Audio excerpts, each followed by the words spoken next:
So, tell us a bit about how you started using drugs. How did that happen? I started using drugs just with friends, really.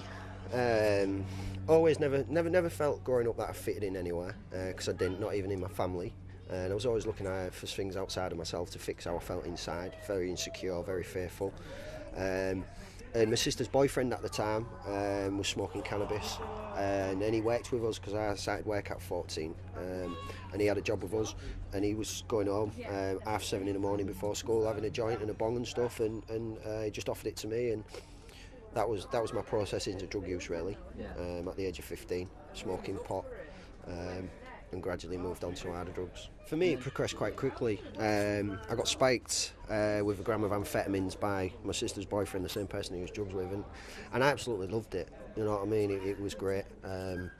I was buzzing about all over the place, and I used acid and I used ecstasy as part of the rave scene, really. You know, being accepted into that scene, it felt as if the first time in my life I was accepted in anywhere. And I was accepted in the rave scene, taking drugs, ecstasy, acid, cannabis, amphetamines for a couple of years. And I ain't going to stand there and say that it was all crap, because it wasn't, because I enjoyed it. I enjoyed it for a while until I was 17 and developed amphetamine psychosis. And I was so fearful and self-centered fear around leaving the house. And that's when I found heroin and alcohol and benzos. The downers, as they're called, I suppose. Everyone told me I had a problem for many years, you know what I mean, but I didn't think it was the drugs. I thought it was everyone else, you know what I mean. What pushed me into recovery, I'd been in recovery before. When I got into recovery when I was 28 for a 12-step treatment centre. I went in there literally because I was dying, and I was told if I didn't stop I'd die. I didn't go in there because I wanted to stop using drugs. I went in there because they told me I was going to die. And I was in recovery between 2 and 3 years, abstinent from all drugs.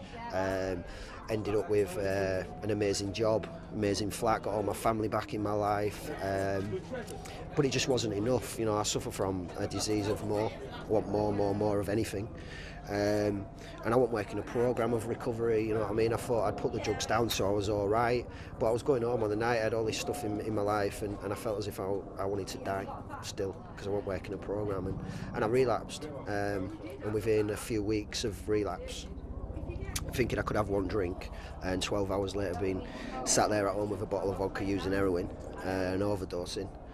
Within a few weeks I lost everything that I'd built up in them couple of years in recovery. The job, I lost the flat, I lost my family again, I was living back on the streets, and within a process of about a year I was back in prison.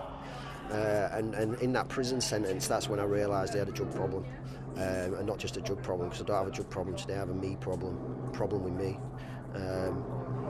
And still I came out after that prison sentence and thought I could just have one, and 9 days later I was back in prison, and that's when I made my process into recovery. I decided I had enough, couldn't live that way of life anymore, I wanted a new way of life, and still the pull of the drugs when I got out of that sentence was still very strong. It took me a long time to get in the car. There was a car waiting at the prison gates to take me to rehab, and it took me like 20 minutes just to get in that car because the pull of the drugs, but that was my process into recovery. Relationships, well, I didn't have a relationship with anyone, you know what I mean, and my family had to back away for their own safety, and my family was very fearful of me. They was helpless, they couldn't help me. I isolated myself from the world. I didn't have any friends. I had using associates, people that I used with. I was in and out of prison, living on the streets, felt very alone, felt very isolated. The drugs was my friend, and the only friend that I'd ever had. And it was a painful place to be for a long time. You know, I had the desire to stop using, I just couldn't stop using for a very, very long time.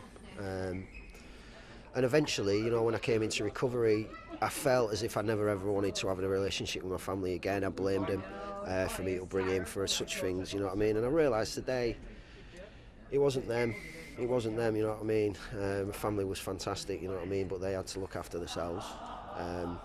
And it's a slow process for me. Over the last 23 months, I've started building up them relationship with my siblings, with my parents. But I still find relationships in general hard, you know what I mean? Friendships, family relationships. I think it's the biggest thing that I have to work on in my recovery. So you've been in recovery for 23 months? 23 months on the 4th of May. How's that been? Is it hopeful, or how you feel about that? Life's amazing. I've got a new way of life. You know, I was promised that, you know, if I worked this certain programme that I worked, that I'd have a new way of life, and I've got a new way of life. Recovery is hard. I'm not going to tell anyone that it's not hard, you know what I mean, but I'm quite intense and I work at it one day at a time because I have to. You know, today it's not about drugs, it's about being in society and looking for work and looking after myself and paying bills and stuff, and that's the stuff that I find hard, and relationships with others, you know what I mean. But I also know if I don't keep doing what I'm doing, sooner or later it'll become about drugs again. You know, the solution will become about drugs again, and I don't want that to happen, so one day at a time I work hard on my recovery. Has your perception of recovery changed from when you were using to having come out the other side? Massively, you know, where I grew up in Hull, and we never saw people recovering. You know what I mean? I didn't know there was recovery out there. Even when I say I've had recovery in the past, I didn't have recovery, I had clean time. I was insane. You know what I mean? I just wasn't using drugs, I was using all the same behaviours. And it was painful, it was a painful place to be. And I always had this perception when I came into recovery this time for a long time that it was going to be like that again.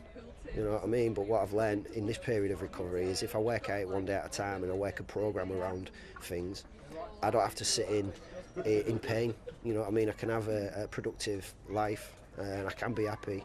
I don't have to sit in all the negative stuff that I sat in for 18 years. You know, and life's good today. I enjoy life. I enjoy life. I enjoy recovery. I enjoy getting involved in other people's, you know, journeys as well. You know, with my vol work here at the Well and at J2R and stuff. You know, because for me, I can't do this on my own. You know what I mean? I tried to do it on my own, and eventually I picked up. You know, it's got to be a we thing, not an I thing. And I love life today. Life's amazing.